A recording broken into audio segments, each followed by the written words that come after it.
తిరుపతి పట్టణంలోకి అడుగు పెట్టగానే ఆ తిరుపతి పట్టణంలో రామానుజాచార్యుల వారు తిరిగారు, తిరుమల నంబి తిరిగారు, అన్నమాచార్యుల వారు తిరిగారు.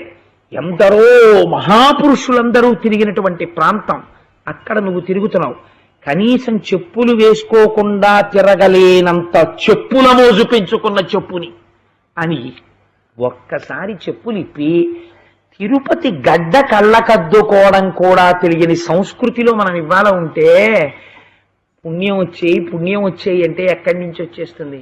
రైలు దిగిన వాళ్ళల్లో ఎంతమంది తిరుపతిలో దిగగానే ఒక్కసారి చెప్పులిప్పి ఇంత మహాక్షేత్రంలోకి నేను వచ్చానని ఒక్కసారి కళ్ళకద్దుకుని నమస్కరించి తప్పక చెప్పులు వేసుకుంటున్నానని మళ్ళీ చెప్పులు వేసుకుంటారో నాకు చూపించండి.